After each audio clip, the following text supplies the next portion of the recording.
Major support for these programs is provided by Bank of America Merrill Lynch and Perfect Building Maintenance, New York Community Bank, Kilroy Architectural Windows, New York's Window Company, Greenberg Traurig, LLP, M&T Bank, Chase Commercial Term Lending, Chelsea Lighting.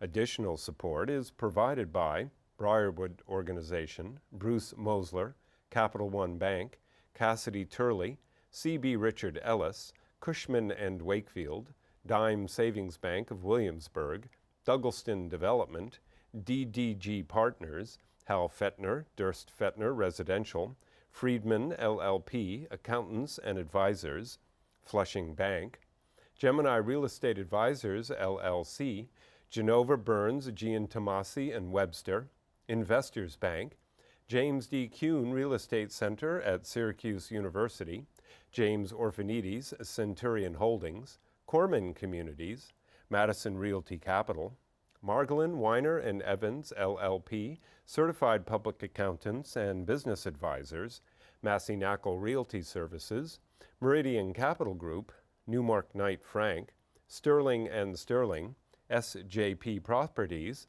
Stonehenge Partners, the Witkoff Group, Urban American, and Ackman Ziff Real Estate, Aerial Property Advisors, Eastern Consolidated, Essex Capital Partners, Goldman Properties, Moynihan Group, Muss Development, RAL Development Services, the Spandrel Group, LLC, Rosewood Realty Group, TERRA CRG, Triangle Equities.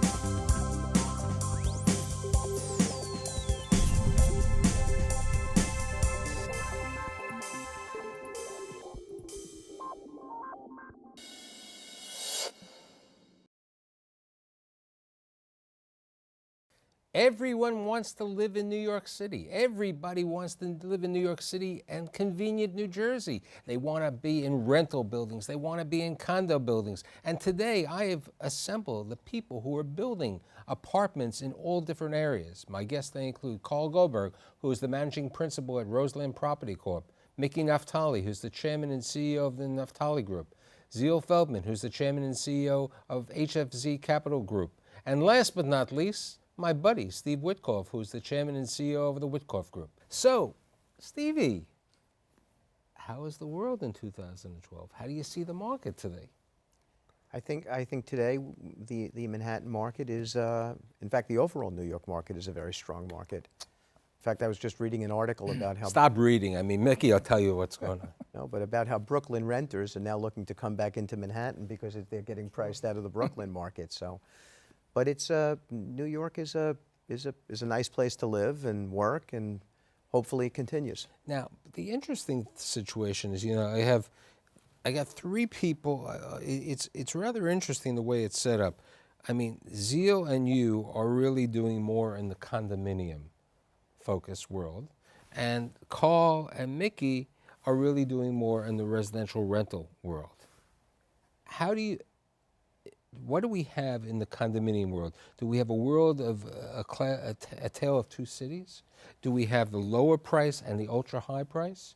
Because Zeal was saying prior to the show that he's doing this conversion of this building on 68th Street at some very nice numbers, and then you were talking about your 51st Street deal, which is a different market. So how do you see it, Zeal? Well, there's no inventory on all levels, mid-market and upper market. So some of what we profess is still untested. There's a lot of high volume on very little product. So the real question is, what is the depth of the market ultimately? And that's our biggest concern, would be probably more in the mid-price range, which would probably be in Manhattan, believe it or not, $1,500 to, let's say, almost $2,000 a foot. The high end, because of very little product, everything that's being offered for sale in prime buildings and prime locations are being purchased for ever-increasing prices per foot, record prices per foot exceeding 2007. So here's the question. I mean, Mickey, in his previous life, the reincarnation over here, okay, Mickey did the Plaza, you know, he did all of these major deals. I mean, the numbers you're talking about, he would have been overjoyed if he could have got some of these numbers, which he did. Who's buying today? Who do you think is going to be buying at Charles Street? Who's going to be buying at 1107? And who's going to buy? Who are the buyers? Are they people directly from New York? Are they citizens of the world? Okay, you know, who do you see as buyers? On the high end, we're seeing a lot of foreign purchasers. You've been reading and you've been hearing about flight to capital to the city. It's absolutely true.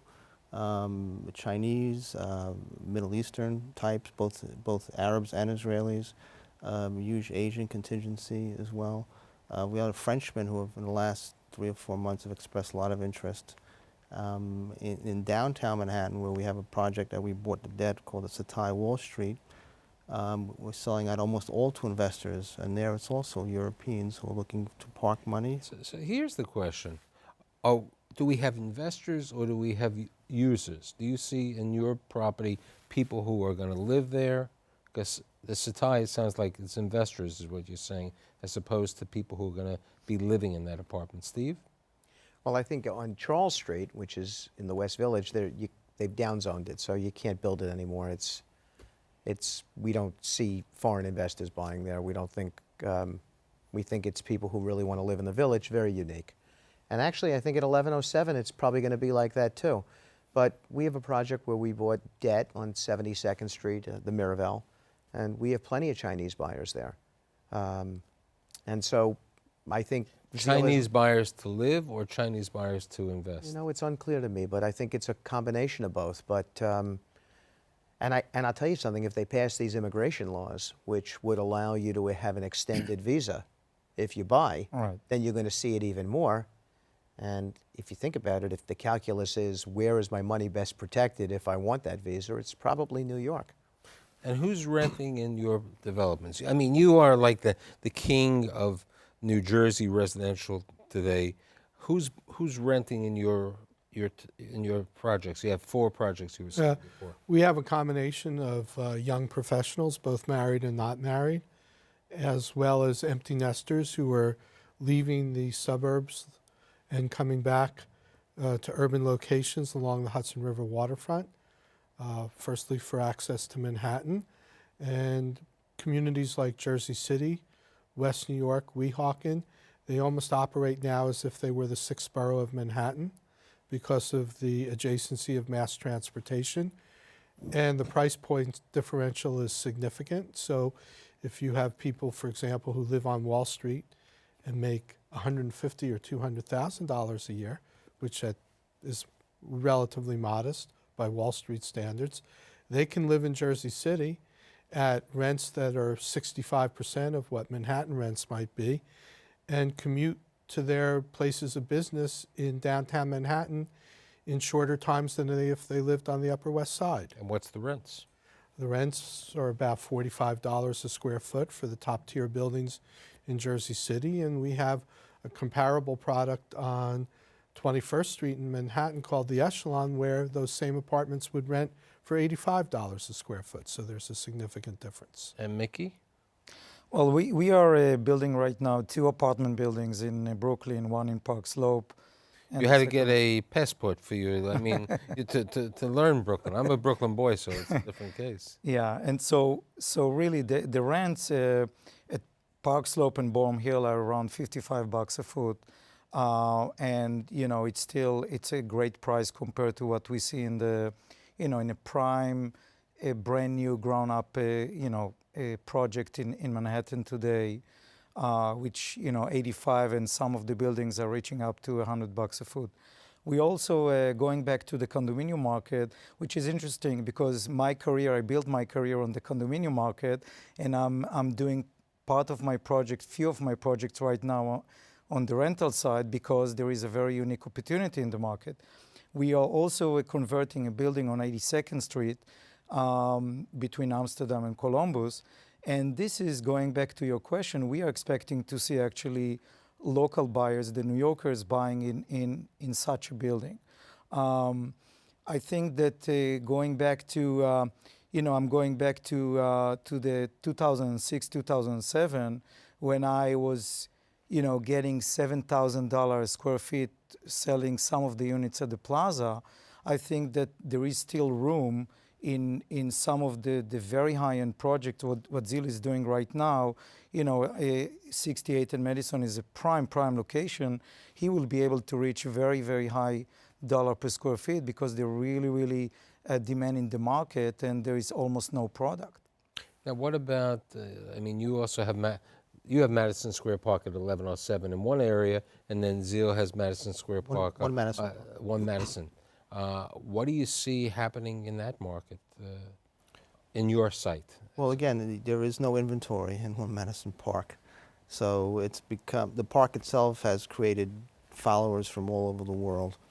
And generally in Manhattan, you command a premium of at least 25% if you want to park generally. So One Madison Park, Bryant Park, Union Square Park, and certainly Central Park was always commanding a big premium. Down in the Flatiron District, you know, comps until this recent cycle have always really been, you know, in the low to mid-teens. So people are contemplating $2,000, $3,000 a foot. It's really untested, but we believe that market is, certainly for the right product, is extraordinarily strong, and hopefully.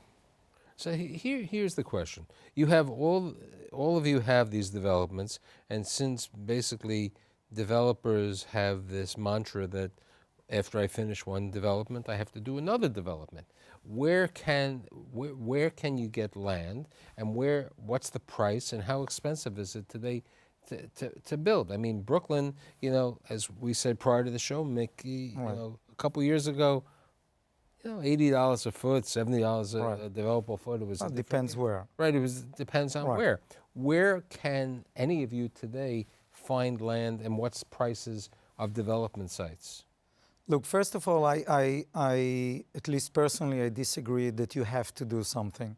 And really, I mean, going back to 2006, 2007, I didn't buy anything in New York because I felt that the I was prices- making a generalization about the developers. So, okay? I didn't mean you. Right. specifically. No. But I mean, overall, I think all of us here, you know, hopefully know when to stop, and when the market is at the peak of the market, there you was slow a guy named down. Kenny Rogers, you And- know, the gambler, you know, when to Right. hold them, when to stop. Okay.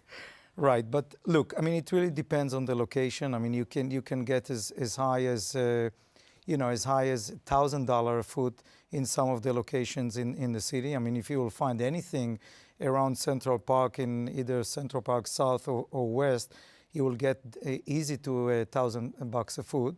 And if you go to, you know, to Brooklyn, to Greenpoint, you will pay probably $80 to $100 a foot. So it really depends. So here's a question which, you know, you had 184 Kent Street. Williamsburg has been very hot, you know, over the past couple of years, especially with the redevelopment. But part of the reason for Williamsburg being so hot was the L train. The L train is really good. Greenpoint, you don't have the L train, you have the G train, and you have the ferry, but You have the ferry. you have the ferry, Right. which is good, but you know the ferry even better because Right. of the involvement with New Jersey. How do you see the Greenpoint market? And I mean, he needs a passport to get to Greenpoint. No, I think you bring up a where good is- point that's really worthy of further conversation, and that is this concept of adjacency to mass transportation and how that drives the product and creates neighborhood and attracts the market to that location.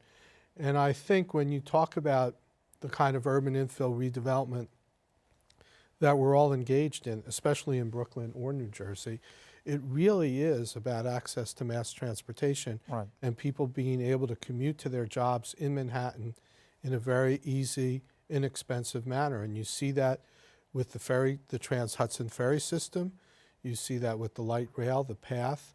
And that's why Jersey City and Hoboken have become what they are in New Jersey, because they allow people to access Manhattan jobs at much lower prices and with a better commute than if they lived in Manhattan itself. And so, I mean, in reality, you know, I grew up near Coney Island, I went to school in Coney Island. Coney Island, you know, you have the water, it's the same thing as the same, but it's a schlep. I mean, the train ride from Coney Island is over an hour. Right.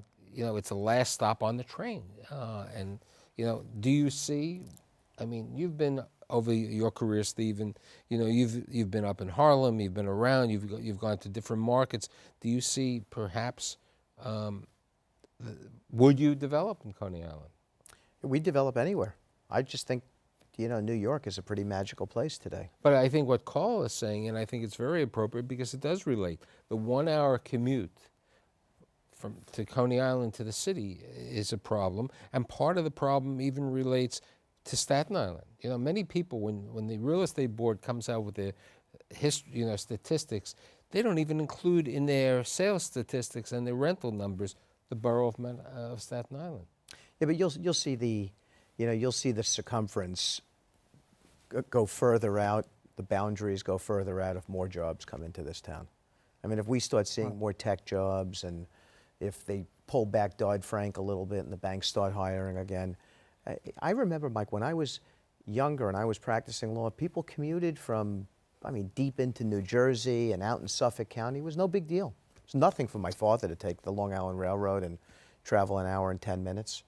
For the right jobs, people, that's the big issue, right? If there's big job creation, then now here's an interesting why would you not thing. travel from Coney Island? I mean, Carl and Roseland, Morristown was always a beautiful town.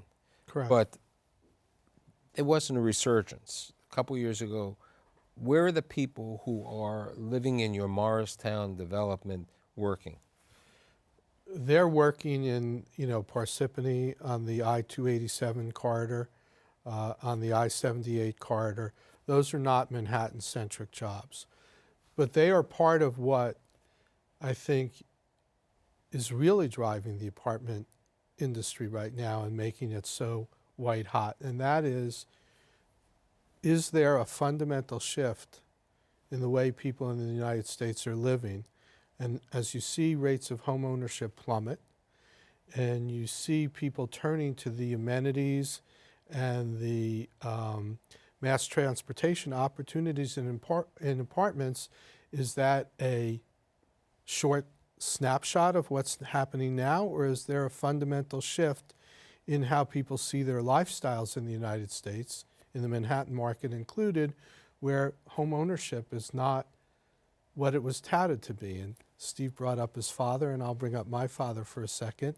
When I first got married in 1976, my father said to me, well, everything you do, you need to save every penny you have to accrue a down payment to purchase your first home, because that's your only pathway to wealth. Wait, my father said that. Right. So my question to everybody is that... It was part of the bar mitzvah. Right. When you made your blessing. Did your father make you turn off the lights every night? Okay. Right. So, but the question is that true any longer? Do people still feel that way? Do our kids? I have a 27-year-old and a 30-year-old. Do they feel that way? Well, I do. I mean, I never even wanted a mortgage on a house. I was so, I was raised in a very conservative way, But, yeah, I know. I think people want to live in the cities today. I mean, you see it even down in Miami. People want to live, they want to live in Miami and in the Brickell corridor. People want to live in the cities. But I think, look, we love rentals. We've done plenty of rentals in our career. And if we could find the land where we could build a rental successfully, we'd build it a lot faster than we would condo. Until I think if you said to Zeal, why are you doing condo as opposed to rental on 68th Street? Because he paid a price that sort of demands condo as an exit. But that's and he's going to do great with But it. I'll give you an example.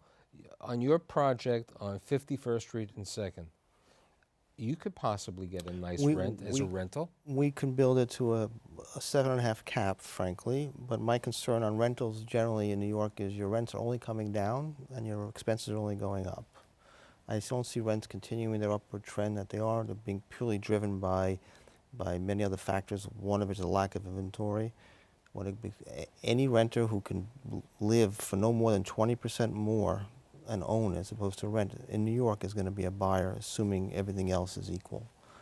And with rates as cheap as you're talking about our parents' mortgages were more expensive than our mortgages on interest rates. Unbelievably, it is today. Right.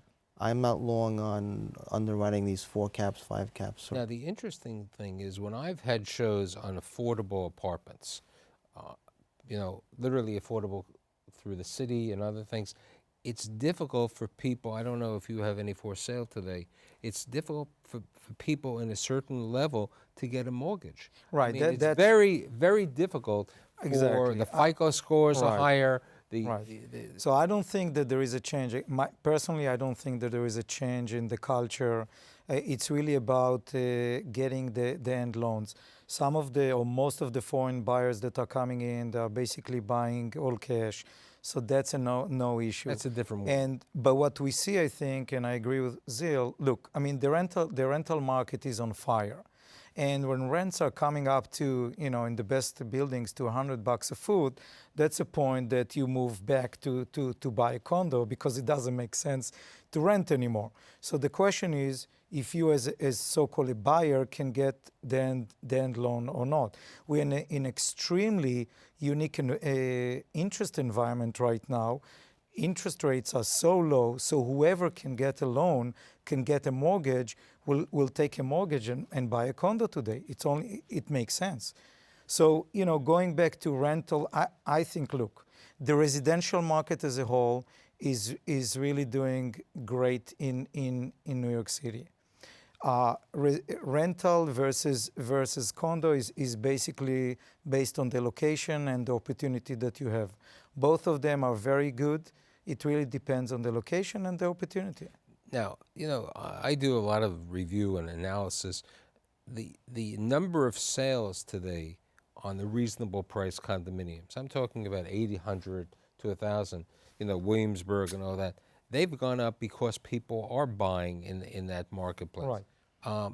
In Queens, one of the highest number of purchases was in Flushing, where the average price was $600. But many of the people paid cash because of the situation. But, you know, we got to look at the market as it is. Let's play the other side. Every one of you is building. How are lenders coming to you with regard to, have they loosened the purse strings on financing of construction loans? Carl, Mickey? I think the answer to that is absolutely yes.